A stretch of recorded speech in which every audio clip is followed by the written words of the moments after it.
Hi everyone, this is Anjanette from AJ's Personal Touch. How you doing? I hope you're doing okay. I am back to read a little bit in Anna Karenina. I don't have much time, so I don't have an hour like I normally do, but I'm going to read as much as I can. It might be just a chapter, might be two. I didn't want to leave you hanging from where we let off before. So it was getting really good, and I just wanted to get in at least another chapter or two. I'm sorry, I was hoping to do a full hour today, but I just don't have time. I'm getting ready for my procedure tomorrow and getting ready to go to bed early tonight. So I have to be up and out the door by 7 o'clock in the morning at the very latest. And we have to be down in Indianapolis by 9:30, and just a lot going on. And I still have a grocery list to do and a number of things to get done. So, that said, I am going to get reading. Oh, by the way, welcome back to those who are subscribers and welcome in anybody who is new. Chapter 5 of Part 2. This is rather indiscreet, but is so good it's an awful temptation to tell the story, said Vronsky, looking her with his laughing eyes. I am not going to mention any names, but I shall guess, so much the better. Well, listen, two festive young men were driving. Officers of your regiment, of course? I didn't say they were officers. Two young men who had been lunching. In other words, drinking? Possibly. They were driving on their way to dinner with a friend in the most festive state of mind, and they beheld a pretty woman in a hired sledge. She overtakes them, looks round at them, and so they fancy anyway, nods to them and laughs. They, of course, follow her. They gallop at full speed.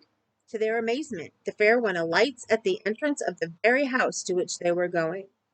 The fair one darts upstairs to the top story. They get a glimpse of red lips under a short veil and exquisite little feet. You describe it with such feeling that I fancy you must be one of the two. And after what you said just now, well, the young men go in to their comrades. He was giving a farewell dinner. There they certainly did drink a little too much, as one always does at farewell dinners. And at dinner they inquire who lives at the top of that house. No one knows. Only their host's valet, in answer to their inquiry whether any young ladies are living on the top floor, answered that there were a great many of them about there. After dinner, the two young men go into their host's study and write a letter to the unknown fair one. They compose an ardent epistle, a declaration, in fact, and they carry the letter upstairs themselves, so as to elucidate whatever might appear not perfectly intelligible in the letter. Why are you telling me these horrible stories? Well, they ring. A maid servant opens the door. They hand her the letter and assure the maid that they're both so in love that they'll die on the spot at the door. The maid, stupefied, carries in their messages. All at once a gentleman appears with whiskers like sausages, as red as a lobster, announces that there is no one living in that flat except his wife, and sends them both about their business. How do you know he had whiskers like sausages, as you say? You shall hear. I've just been to make peace between them. Well, and what then? That's the most interesting part of the story. It appears that it's a happy couple, a government clerk and his lady. The government clerk lodges a complaint, and I become a mediator, and such a mediator, I assure you, Talleyrand, couldn't hold a candle to me. Why, where was the difficulty? Ah, you shall hear. We apologize in due form. We are in despair. We entreat forgiveness for the unfortunate misunderstanding. The government clerk with the sausages begins to melt, but he too desires to express his sentiments. And as soon as ever he begins to express them, he begins to get hot and say nasty things, and again I'm obliged to trot out all my diplomatic talents. I allowed that their conduct was bad, but I urged him to take into consideration their heedlessness, their youth. Then, too, the young men had only just been lunching together. You understand, they regret it deeply and beg you to overlook their misbehavior. The government clerk was softened once more. I consent, Count, and am ready to overlook it. But you perceive that my wife's a respectable woman, has been exposed to the persecution and insults and effrontery of young upstarts, scoundrels. And you must understand, the young upstarts are present all the while, and I have to keep the peace between them. Again I call out all my diplomacy, and again, as soon as things was about at an end, our friend the government clerk gets hot and red, and his sausages stand on end with wrath, and once more I launch out into diplomatic wiles. Ah, he must tell you this story, said Betsy, laughing to a lady who came into her box. He has been making me laugh so. Well, bon chance, she added, giving Vronsky one finger of the hand in which she held her fan, and with a shrug of her shoulders she twitched down the bodice of her gown that had worked up so as to be duly naked as she moved forward towards the footlights into the light of the gas and the sight of all eyes. Vronsky drove to the French theater where he really. That doesn't sound right. Yep. Vronsky drove to the French theater where he really had to see the colonel of his regiment, who never missed a single performance there. He wanted to see him, to report on the result of his meditation, which had occupied and amused him for the last 3 days. Petritsky, whom he liked, was implicated in the affair, and the other culprit was a capital fellow and first-rate comrade, who had lately joined the regiment, the young Prince Kudrov, and was most important, the interests of the regiment were involved in it too. Both the young men were in Vronsky's company. The colonel of the regiment was waited upon by the government clerk, Bendin, with a complaint against the officers who had insulted his wife. His young wife, so Bendin told the story, he had been married half a year, was at church with her mother, and suddenly overcome by indisposition arising from her interesting condition, she could not remain standing. She drove home in the first sledge, a smart-looking one. She came across. On the spot, the officers set off in pursuit of her. She was alarmed, and feeling still more unwell, ran up the staircase home. Bendin himself, on returning from his office, heard a ring at their bell, and voices went out, and seeing the intoxicated officers with the letter, he had turned them out. He asked for exemplary punishment. Yes, it's all very well, said the colonel to Vronsky, whom he had not invited to come and see him. Petritsky is becoming impossible. Not a week goes by without some scandal. The government clerk won't let it drop. He'll go on with the thing. Vronsky saw all the thanklessness of the business, and that there could be no question of a duel in it, and everything must be done to soften the government clerk and hush the matter up. The colonel had called in Vronsky just because he knew him to be an honorable and intelligent man, and more than all, a man who cared for the honor of the regiment. They talked it over and decided that Petritsky and Kedrov must go with Vronsky to Vendin's to apologize. The colonel and Vronsky's were both fully aware that Vronsky's name and rank would be sure to contribute greatly to the softening of the injured husband's feelings, and those two influences were not in fact without effect, though the result remained, as Vronsky had described, uncertain. On reaching the French theater, Vronsky retired to the foyer with the colonel and reported to him his success or non-success.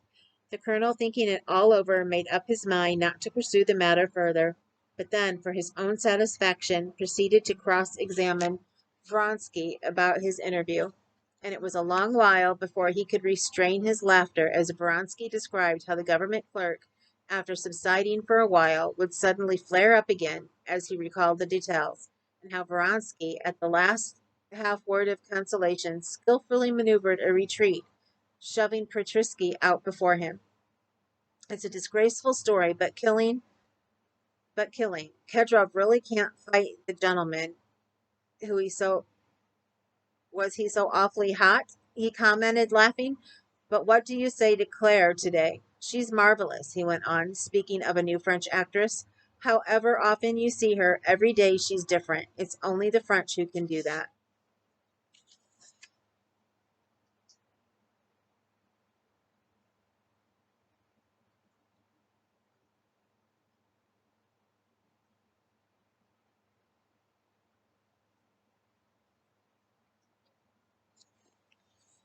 Chapter 6.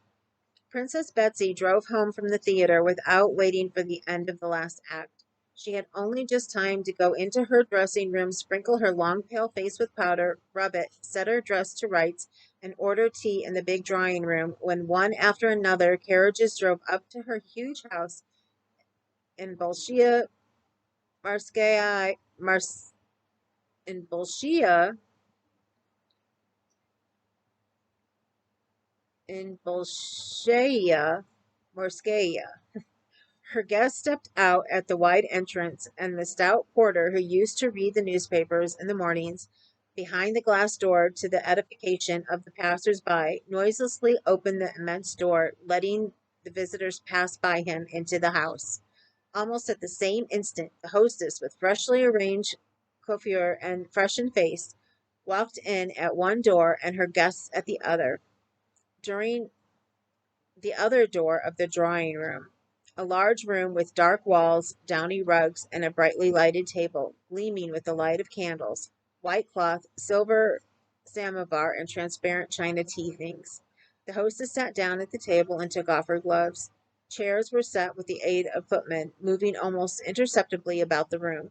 The party settled itself, divided into two groups, one round the samovar and near the hostess, and the other at the opposite end of the drawing room round the handsome wife of an ambassador in black velvet with sharply defined black eyebrows.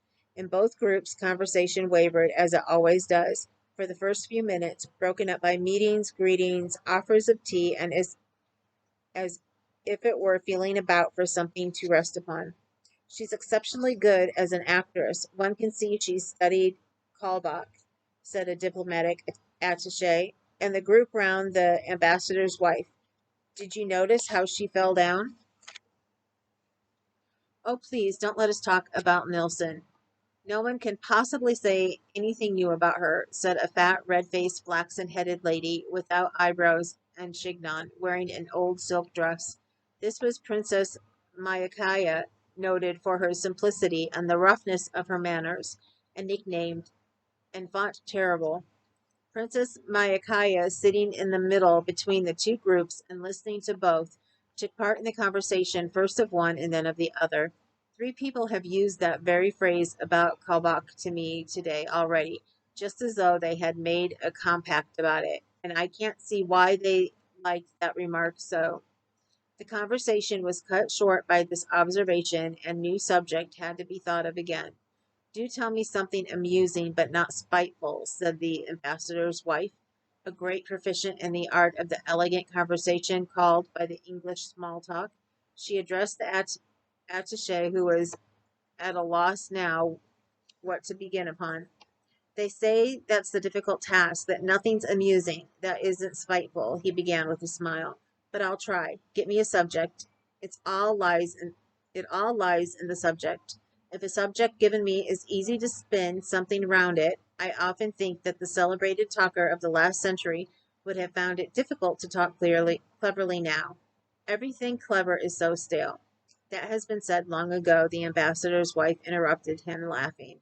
The conversation began amiably, but just because it was too amiable, it came to a stop again. They had to have recourse to the sure, never failing topic gossip. Don't you think there's something, Louis Quinze, about Tushkovich? He said, glancing towards a handsome, fair-haired young man standing at the table. Oh, yes, he's in the same style as the drawing room, and that's why it is he's so often here. This conversation was maintained since it rested on illusions of what could not be talked of in that room.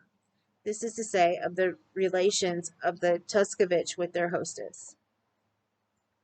Round the samovar and the hostess, the conversation had been, meanwhile, facilitating in just the same way between three inevitable topics: the latest piece of public news, the theater, and scandal.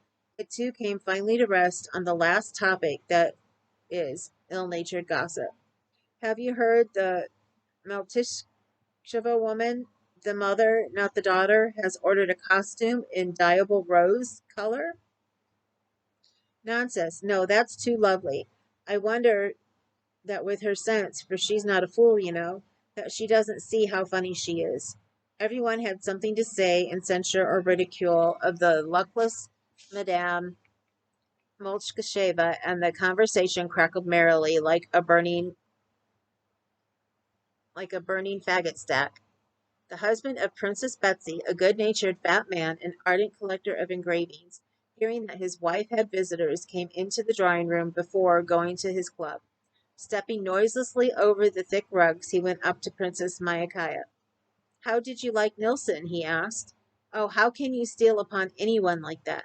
"How you startled me," she responded. "Please don't talk to me about the opera. You know nothing about music. I'd better meet you on your own ground and talk about your majolica and engravings. Come now, what treasures have you been buying lately at the old curiosity shops? Would you like me to show you? But you don't understand such things." "Oh, do show me. I've been learning about them at those, what's their names? The bankers? They have some splendid engravings. They showed them to us." "Why, have you been at the Schultzbergs?" asked the hostess from the samovar. "Yes, ma chérie. They asked my husband and me to dinner, and told us the sauce at the dinner cost £100," Princess Myakaya said, speaking loudly, and conscious everyone was listening. "And very nasty sauce it was, some green mess.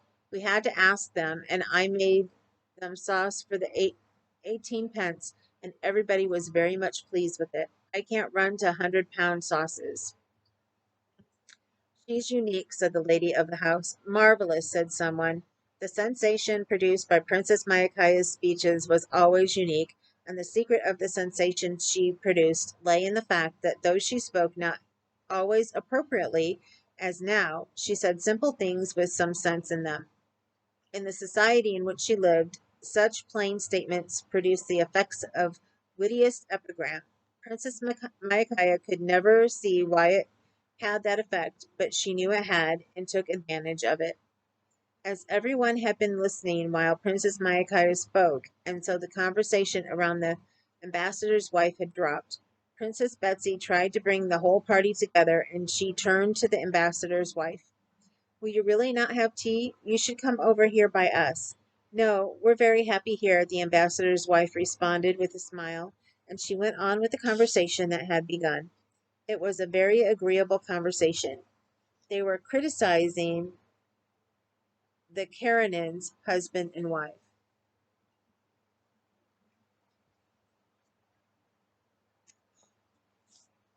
"Anna is quite changed since her stay in Moscow. There's something strange about her," said her friend. "The great change is that she brought back with her the shadow of Alexei Vronsky," said the ambassador's wife. "Well, what of it? There's a fable of Grimm's about a man without a shadow, a man who's lost his shadow, and that's his punishment for something. I never could understand how it was a punishment. But a woman must dislike being without a shadow." "Yes, but women with a shadow usually come to a bad end," said Anna's friend. "Bad luck to your tongue," said Princess Myakaya suddenly. "Madame Karenina's a splendid woman. I don't like her husband, but I like her very much." "Why don't you like her husband? He's such a remarkable man," said the ambassador's wife. "My husband says there are few statesmen like him in Europe." "And my husband tells me just the same, but I don't believe it," said Princess Myakaya. "If our husbands didn't talk to us, we should see the facts as they are. Alexey Alexandrovitch, to my thinking, is simply a fool. I say in a whisper, but doesn't it really make everything clear? Before, when I was told to consider him clever, I kept looking for his ability and thought myself a fool for not seeing it. But directly I said, he's a fool. Though only in a whisper, everything's explained, isn't it? How spiteful you are today." "Not a bit. I'd no other way of it. One of the two had to be a fool, and well, one can't say that of oneself. No one is satisfied with his fortune, and everyone is satisfied with his wit," the attaché repeated the French saying. "That's just it," Princess Myakaya turned to him. "But the point is that I won't abandon Anna to your mercies. She's so nice, so charming. How can she help if they're all in love with her and follow her about like shadows?" "Oh, I had no idea of blaming her for it," Anna's friend said in self-defense. "If no one follows us about like a shadow, that's no proof that we're any right to blame her." And having duly disposed of Anna's friend, The Princess Mayakaya got up and, together with the ambassador's wife, joined the group at the table, where the conversation was dealing with the King of Prussia. What wicked gossip were you talking over there? Asked Betsy. About the Karenins, the princess gave us a sketch of Alexei Alexandrovitch, said the ambassador's wife with a smile, as she sat down at the table. Pity we didn't hear it, said Princess Betsy, glancing towards the door. Ah, here you are at last, she said, turning with a smile to Vronsky as he came in. Vronsky was not merely acquainted with all the persons whom he was meeting here, he saw them all every day. And so he came in with the quiet manner with which one enters a room full of people from whom one has only just parted. Where do I come from? He said, in answer to a question from the ambassador's wife. Well, there's no help for it, I must confess. From the opera buffet. I do believe I've seen it 100 times, and always with fresh enjoyment. It's exquisite. I know it's disgraceful, but I go to sleep at the opera, and I sit out the opera buffet to the last minute and enjoy it. This evening, he mentioned a French actress and was going to tell something about her, but the ambassador's wife, with playful horror, cut him short. Please don't tell us about that horror. All right, I won't, especially as everyone knows those horrors, and we should all go to see them if it were accepted at the correct thing, like the opera, chimed in Princess Mayakaya. Chapter 7. Steps were heard at the door, and Princess Betsy, knowing it was Madame Karenina, glanced at Vronsky. He was looking towards the door, and his face wore a strange new expression. Joyfully, intently, and at the same time timidly, he gazed at the approaching figure, and slowly he rose to his feet.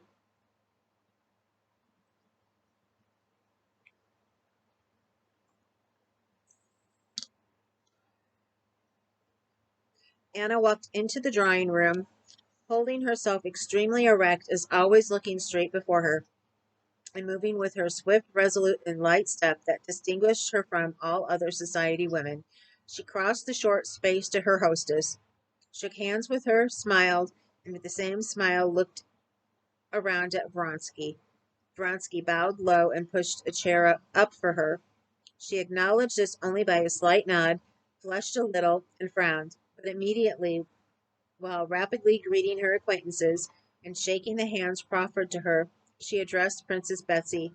I have been at Countess Lydia's and meant to have come here earlier, but I stayed on. Sir John was there. He's very interesting. Oh, that's this missionary? Yes, he told us about the life in India. Most interesting things. Conversation interrupted by her coming in, flickered up again like the light of a lamp being blown out. Sir John, yes, Sir John, I've seen him. He speaks well. The Vlasivia girls quite in love with him. And it's and is it true the younger Vlasiva girls to marry Topov? Yes, they say it's quite a settled thing. I wonder at the parents. They say it's a marriage for love. For love? What antediluvian notions you have. Can one talk of love in these days? Said the ambassador's wife. What's to be done? It's a foolish old fashion that's kept up still, said Vronsky. So much the worse for those who keep up the fashion. The only happy marriages I know are marriages of prudence. Yes, but then how often the happiness of these prudent marriages flies away like dust, just because that passion turns up that they have refused to recognize, said Vronsky. But my marriage of prudence, we mean those in which both parties have sown their wild oats already.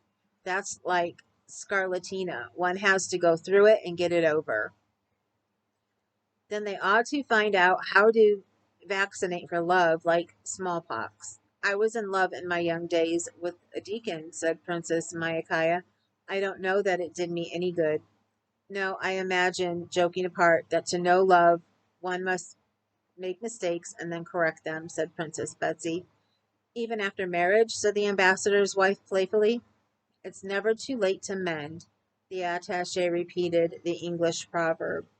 Just so, Betsy agreed. One must make mistakes and correct them. What do you think about it? She turned to Anna, who, with a faintly perceptive, resolute smile on her lips, was listening in silence to the conversation. I think, said Anna, playing with the gloves she had taken off, I think if so many men, so many minds, certainly so many hearts, so many kinds of love. Vronsky was gazing at Anna, and with a fainting heart, waiting for what she would say, he sighed as after a danger escaped when she uttered these words. Anna suddenly turned to him. Oh, I have had a letter from Moscow. They write me that Kitty Shklat, Shklatskaya is very ill.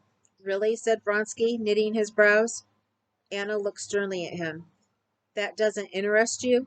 On the contrary, it does, very much. What was it exactly they told you, if I may know? He questioned. Anna got up and went to Betsy. Give me a cup of tea, she said, standing at her table. While Betsy was pouring out the tea, Vronsky went up to Anna. What is it they write to you? He repeated.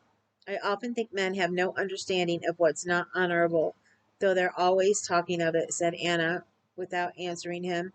I've wanted to tell you so a long while, she added, and moving a few steps away, she sat down at a table in the corner covered with albums. I don't quite understand the meaning of your words, he said, handing her the cup. She glanced towards the sofa beside her, and he instantly sat down. Yes, I have been wanting to tell you, she said, not looking at him. You behaved wrongly, very wrongly. Do you suppose I don't know that I've acted wrongly? But who was the cause of my doing so? What do you say that to me for? She said, glancing severely at him. You know what for, he answered boldly and joyfully, meeting her glance and not dropping his eyes. No, not he, but she was confused. That only shows you have no heart, she said. But her eyes said that she knew he had a heart, and that was why she was afraid of him. What you spoke of just now was a mistake and not love. Remember that I have forgiven you to utter that word, that hateful word, said Anna. Oh, sorry. Remember that I have forbidden you to utter that word, that hateful word, said Anna with a shudder. But at once she felt that by that very word forbidden, she had shown that she acknowledged certain rights over him, and by that very fact was encouraging him to speak of love. I have long meant to tell you this, she went on, looking resolutely into his eyes, and hot all over from the burning flush of her cheeks. I've come on purpose this evening, knowing I should meet you. I have come to tell you that this must end. I have never blushed before anyone, and you force me to feel to blame for something. He looked at her and was struck by a new spiritual beauty in her face. What do you wish of me? He said simply and seriously. I want you to go to Moscow and ask for Kitty's forgiveness, she said. You don't wish that? He said. He saw she was saying what she forced herself to say, not what she wanted to say. If you love me as you say, she whispered, do so that I may be at peace. His face grew radiant. Don't you know that you're all my life to me? But I know no peace, and I can't give it to you. All myself and love. Yes, I can't think of you and myself apart. You and I are one to me, and I see no chance before us of peace for me or for you. I see a chance of despair, of wretchedness, and I see a chance of bliss. What bliss?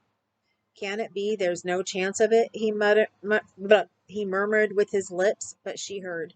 She strained every effort of her mind to say what ought to be said, but instead of that, let her eyes rest on him full of love, and made no answer. It's come, he thought in ecstasy, when I was beginning to despair, and it seemed there would be no end. It's come. She loves me. She owns it.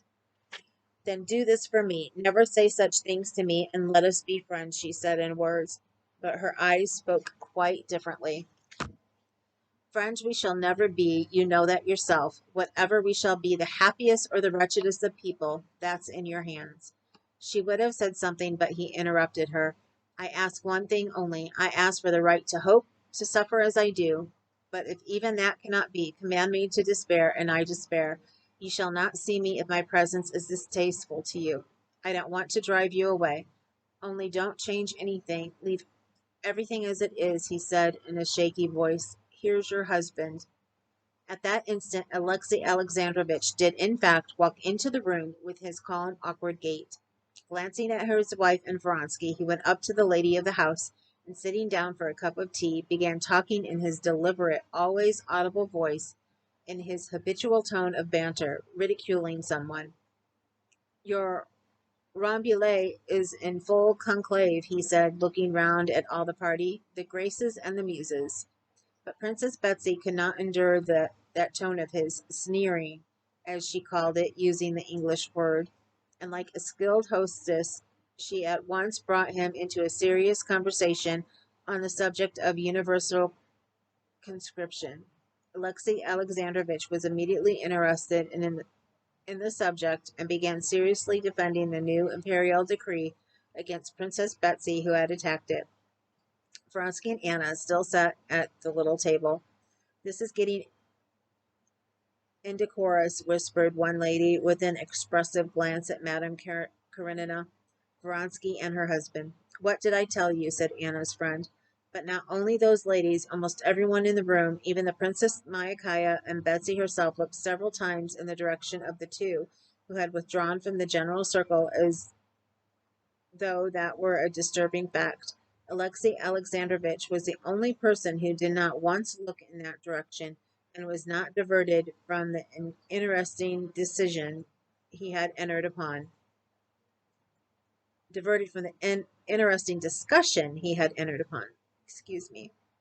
Noticing the disagreeable impression that was being made on everyone, Princess Betsy slipped someone else into her place to listen to Alexey Alexandrovitch and went up to Anna. I'm always amazed at the clearness and precision of your husband's language, she said. The most transcendental ideas seem to be within my grasp when he's speaking. Oh, yes, said Anna, radiant with a smile of happiness, and not understanding a word of what Betsy had said. She crossed over to the big table and took part in the general conversation. Alexey Alexandrovitch, after staying half an hour, went up to his wife and suggested that they should go home together. But she answered, not looking at him, that she was staying to supper. Alexey Alexandrovitch made his bows and withdrew. The fat old tater, Madame Karenina's coachman, was with difficulty holding on one of her pair of greys, chilled with the cold and rearing at the entrance. A footman stood opening the carriage door, and Hall Parter stood holding open the great door of the house.